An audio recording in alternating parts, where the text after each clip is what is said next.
님 토론해 주세요. 네, 명태균과 관련한 불법 선거 개입 및 국정농단 사건, 특별검사 임명 등에 관한 법률안에 대해서 저는 반드시 필요하다고 생각합니다. 윤석열 피고인이 내란 범죄를 저질러서 지금 이 명태균 관련한 국정농단 사건이 묻혔지만 사실은 내란 범죄에 버금가게 이 윤석열 부부의 국정농단 사건은 엄중히 처벌되어야 될 범죄들이라고 생각합니다. 명태균이 등장한 게 작년 9월 19일 언론 기사에서 시작이 됐는데 5개월이 지났지만 이 명태균 게이트의 핵심 공범으로 보이는 김건희에 대한 소환 조사가 이루어지지 않고 있습니다.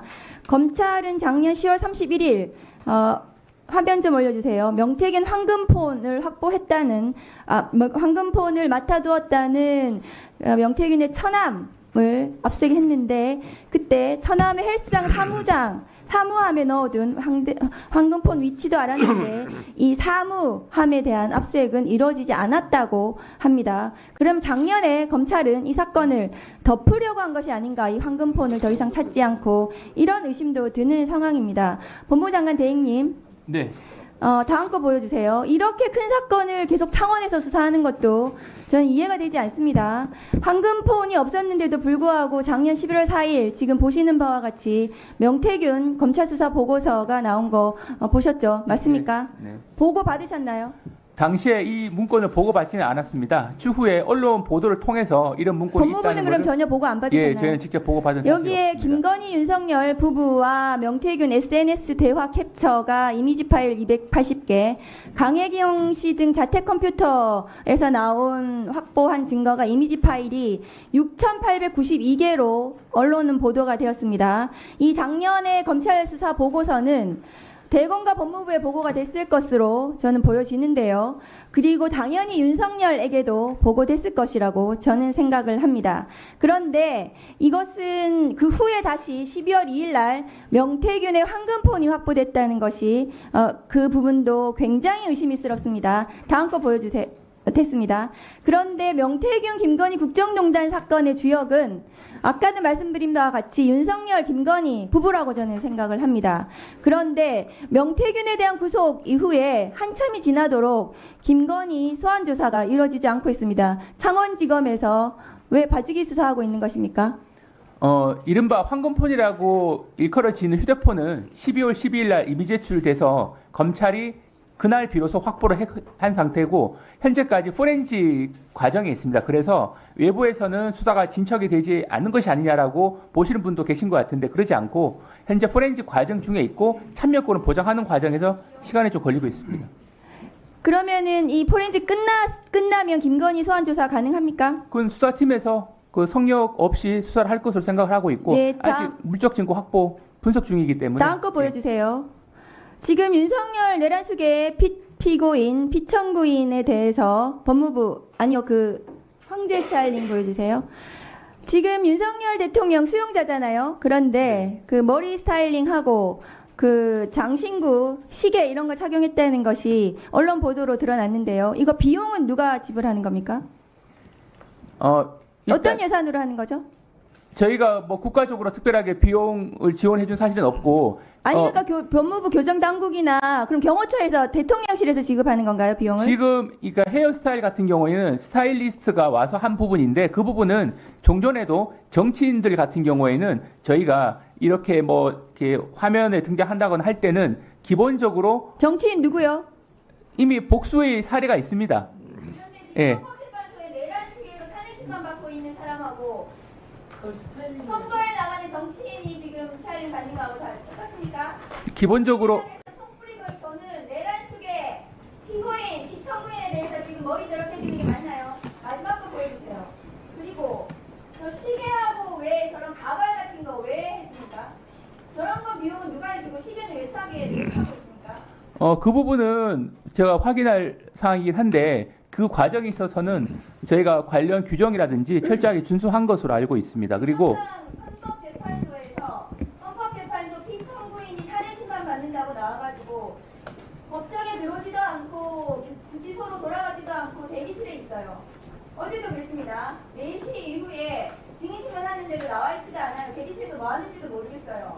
점심은 구치소에 돌아가서 먹는지 헌법재판소에서 성찰을 대접받는 것인지 누로부터 그거 알 수가 없습니다. 교정 제대로 하고 있습니까? 교정본부에서? 네, 관련 음식이라든지 여러 가지 시설 등은 다른 수용자들과 차이가 없습니다. 차이가 없는데 저렇게 특혜를 받는 것으로 지금 나오고 있습니까? 지금 화면에 등장하는 부분만 놓고 말씀하셔서 그렇지 일반적으로는 저희가 다른 유사 사안에서도 기본적으로 외모를 정돈한다거나 할 필요가 있다고 판단되면 저희 가발을 하고 장신구를 지금 착용시키고 저렇게 해서 나옵니까? 내란식에 저지른 피고인에 대해서요? 네, 정리해 주시죠. 그렇게 합니까? 정리해 주세요. 네, 일단 기본적으로 유사 사유가 있다는 걸 말씀드리고 어떤 예산을 하는지 교정본부에 교정당국에 확인해서 보고하십시오. 네. 네, 말이 나왔으니까 우리 법무 장관 대행님. 네. 감기 잡는 고농축 연질 캡슐 모드콜 S. 지금 안 나왔어요. 그 행형 규칙이라는 게 있죠. 네네. 예. 구치소, 교도소 안에서는 누구나 똑같은 그 규칙에 따라서 적용을 받아야 되죠. 네. 다만 특수한 재소자 같은 경우는 뭐 개혁에서 1대1 개호라든가 운동이라든가 목욕 같은 경우는 1대1로 하는 것도 다 행정 규칙에 나와 있는 대로 하는 건데 어찌됐든 지금 언론에서 뭐 황제 접견이다, 황제 의전이다 뭐 이런 의혹들이 지금 제기되기 시작했어요. 그래서 만약에 그 규칙을 어기고서 한다면 반드시 거기에 대한 대가를 치르게 돼 있어요. 그러니까 지금 언론이나 야당에서 제기하는 이런 문제에 대해서 혹시 그런 대우를 했다면 규칙에 어긋난 대우를 했다면 반드시 그것도 또 책임을 져야 되기 때문에 이 부분은 점검하시고 규칙에 위반되는 일이 없도록 하세요. 네, 한 가지 또 부가적으로 말씀드리면 기본적으로 교정시설에서 이루어지는 개호라는 영역과 대통령에 대한 경호는 좀 차이가 있습니다. 그래서 물론 어떤 경우에는 중첩될 수도 있겠습니다만 엄밀히 말하면 개호가 있다고 해서 경호가 필요성이 전적으로 배제되는 영역은 아닙니다. 그래서 저희가 봤을 때는 개호가 필요한 영역이 있고 경호가 필요한 영역이 있는데 양자를 조화하는 과정에서 심도 있게 저희가 관련 규정 준수하기 위해서 노력하고 있다는 말씀을 네, 드리고 그러니까요. 현직 대통령 신분으로 구금된 경우가 없었잖아요. 그래서 구치소 교도소 안에서의 개호와 현직 대통령 신분을 유지하고 있기 때문에 받아야 될 경호와 이 경계선이 애매모호한 거 아닙니까? 그렇잖아요? 근데 상식적으로 판단했을 때 구치소 안에 있을 때는 경호할 방법이 있습니까? 원칙적으로는 개호 영역을 통해서 상당 부분의 경호의 필요성이 해소될 수는 있겠습니다만 그렇죠. 그렇다 하더라도 경호가 근데 필요한 구치소 영역이 있습니다. 밖에는 현직 대통령이기 때문에 또 경호가 필요해 보여요. 그래서 이 구분을 정확하게 해야 되고 이것이 혼재된 상태로 가면 안 된다는 거예요. 그렇지 않습니까? 그래서 그거를 만약에 그런 것이 지금 첫 사례이기 때문에 마련되지 않았다면 마련해서 그거를 적용하는 것이 맞지 않을까요?